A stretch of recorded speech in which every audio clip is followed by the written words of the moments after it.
Marjorie Greene obviously is much more willing to criticize Trump now. And she sent out a long post just going at Trump. Let's read it. I've served on the Homeland Security Committee, that's disturbing, for the past 3 years. I'm 100% for strong, safe, secure borders and stopping narco-terrorists and cartels from trafficking deadly drugs and human trafficking into America. Fentanyl is responsible for over 70% of U.S. drug overdose deaths, and fentanyl comes from Mexican cartels made with chemical precursors from China and trafficked across the U.S.-Mexico border. Mexican cartels are primarily and overwhelmingly responsible for killing Americans with deadly drugs. If U.S. military action and regime change in Venezuela was really about saving American lives from deadly drugs, then why hasn't the Trump administration taken action against Mexican cartels? And if prosecuting narco-terrorists is a high priority, then why did President Trump pardon the former Honduran president Juan Orlando Hernandez, who was convicted and sentenced for 45 years for trafficking hundreds of tons of cocaine into America? Ironically, cocaine is the same drug that Venezuela primarily traffics into the United States. The next obvious observation is that by removing Maduro, this is a clear move for control over Venezuelan oil supplies that will ensure stability for the next obvious regime change war in Iran, is her argument. And of course, why is it okay for America to military invade, bomb, and arrest a foreign leader, but Russia's evil for invading Ukraine and China's bad for aggression against Taiwan? Is it only okay if we do it? I'm not endorsing Russia or China. So that is a fair point-ish, because she's saying she's not endorsing Russia or China. Did I just say Russia? I'm listening to too much Trump. At certain times he said Venezuela. Russia.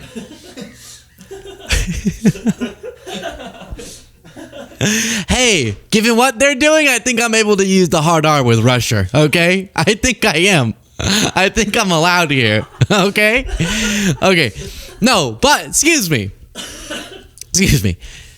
She has defended Russia a lot. So, but in this case, I get her point. Regime change, funding foreign wars, and America's tax dollars being consistently funneled to foreign causes, foreigners both home and abroad, and foreign governments, while Americans are consistently facing increasing cost of living, housing, healthcare, and learn about scams and fraud of their tax dollars in what has most Americans enraged. Especially the younger generations, boomers and half of Gen X will cheer on neocon wars and talking points, but the other half of Gen X and a majority on down see through it and hate it. Americans disgust with our own government's never-ending military aggression, support of military wars, justifies because we are forced to pay for it, and both parties, Republicans and Democrats, always keep the Washington military machine funded and going. This is what many in MAGA thought they voted to end. Boy, were we wrong, as the baby boomers slip away, both in votes and power. That's a crazy euphemism for die. Oh yeah, his dad slipped away. Well, he left? No, he slipped away. Like a real water slide right into the other realm. As the baby boomers slip away, both in votes and power, the electoral future will be decided for candidates that focus on American economic populism and promising prosperity for Americans only. As of now, right now, neither party is offering this solution. So she's not happy with it. We've seen other Trump supporters who don't seem happy with it. Some of them are kind of, which is fine, to go a little caution and say, I'm going to wait to see. But also there's plenty of reasons to be very concerned now. And like I said before, which is why I'm showing this to you in a previous segment, however one might feel, you know for certain this is a contradiction of what Trump promised. I've been saying that. Let me just show you what we call a compo in the business, a little compilation. Trump, no new wars. I'm really good with the tech stuff, so I could probably pull this up real quick for you. I'm not going to start a war. I'm going to stop wars. No more wars, no more disruptions. We will have prosperity and we will have peace. Under Trump, we will have no more wars, no more disruptions, and we will have prosperity and peace for all. I am the candidate of peace. I am peace. So, I don't know what you call invading a country, taking it over, taking its oil. Well, I was being a little bit sarcastic when I said that. Oh, sorry. That's why. I was like, why'd the clips get so quiet? My knob was down. My friggin' knob.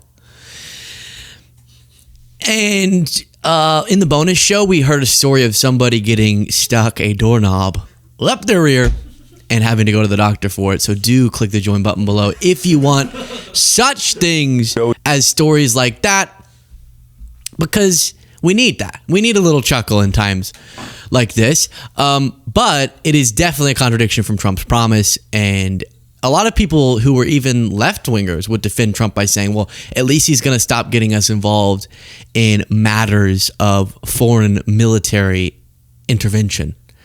And in some cases, they said that to lie. What I mean is, in some cases, they would articulate an isolationist stance that they said was so powerfully in the interest of peace that they didn't want, in the interest of peace, to support Ukraine just financially and through military aid, but not actually through our military getting involved. And they would say, but I just don't want any intervention in the rest of the world. And that's actually called being stupid. But in this case, it's actually military intervention. It's actually taking over a country from what Trump has said so far. If he doesn't do that, and then MAGA goes, see, I'm just going off of what he said. And that proves that for any of the people who have been touting him, like I said, even some left-wingers who went, Kamala's going to be a warmonger, then you're dumb.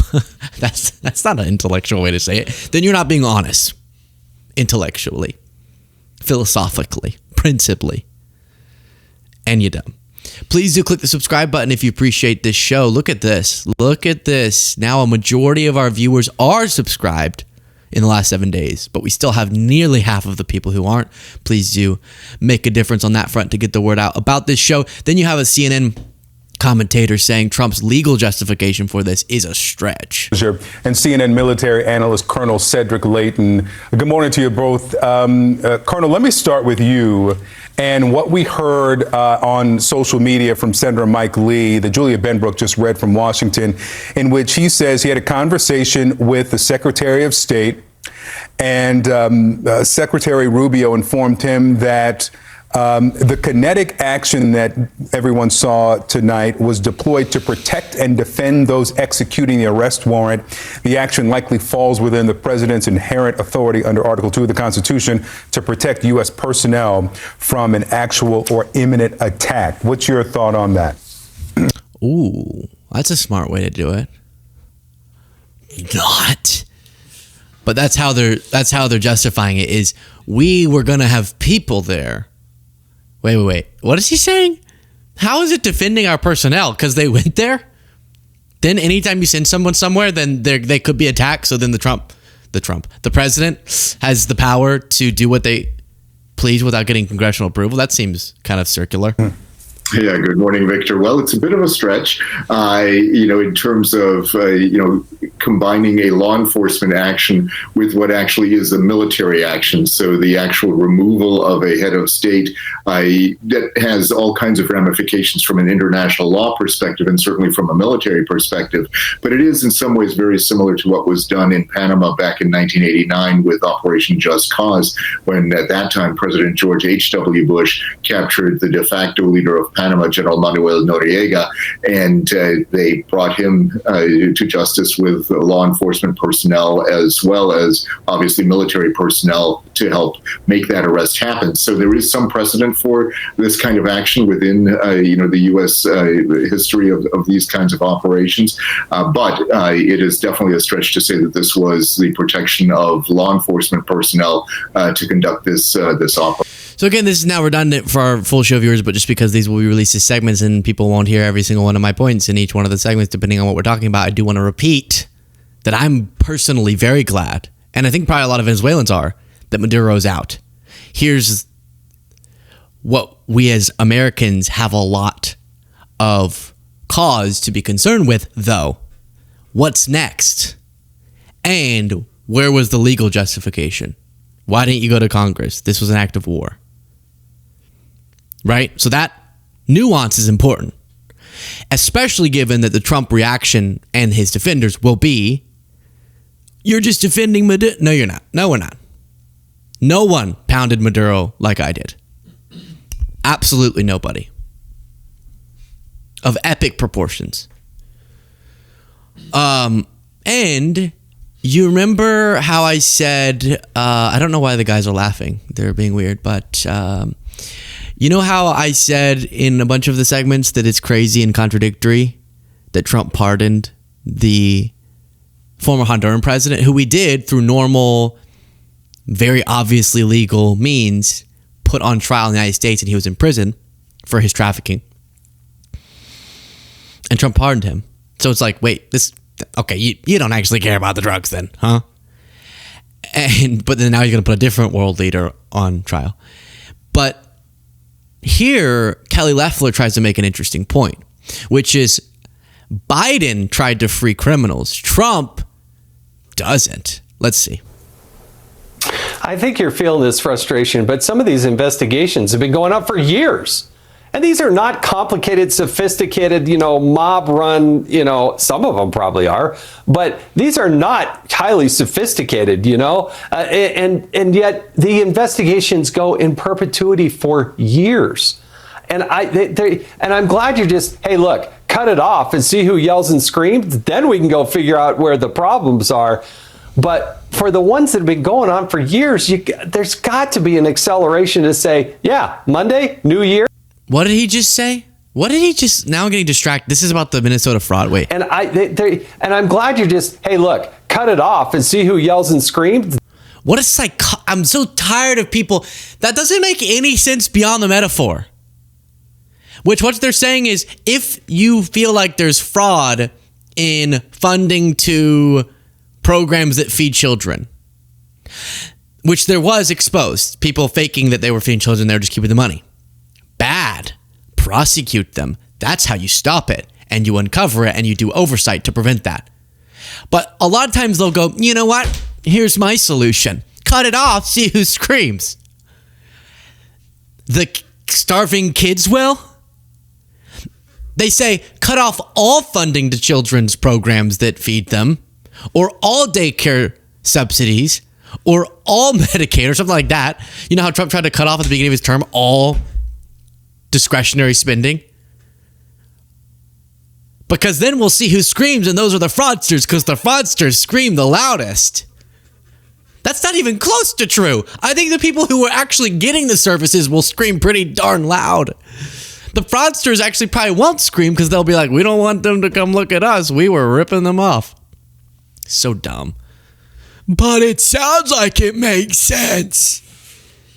Then we can go figure out where the problems are. But for the ones that have been going on for years, there's got to be an acceleration to say, yeah, Monday, new year, new leaf. We're going to take care of business that, well, quite frankly, we should have taken care of last year. Well, you're absolutely right. This is a new day in the Trump administration. We had 4 years under the Biden administration where not only did they look the other way, but this is what the Democrat socialist welfare state looks like, where Democrat politicians look the other way. They know it helps them. It not only helps them with votes, but it helps them with campaign contributions. And we're going to be following the money. And we're not going to do what the last administration did, which is try to forgive fraudulent loans, look the other way, pardon people for committing crimes. Yeah. And you can see an all-of-government approach. That's so infuriating. She said, we're not going to pardon people who committed crimes. Well, then who's Trump pardoning? If they didn't commit any crimes, why is he pardoning them? What about the guy who he pardoned who did that thing and that thing and that thing and that thing? What about the Binance guy? What about the Juan Orlando Hernandez? What about the Chrisleys? What about the 1,000+ January 6 rioters who beat police officers and got pardoned? Trump doesn't pardon people who commit crimes. What about them? And then she said, the last administration looked the other way. Now, Jaden, you gotta be able to get this one. Who was president when the Minnesota fraudsters were originally prosecuted? Donald Trump. Come on. Just kidding. Joe Biden. Very good. Yes. Biden was. The reason you even know about the original fraud was because it was uncovered by investigators and prosecutors prosecuted them. And Biden was president. It was his DOJ. Oh, so ridiculous.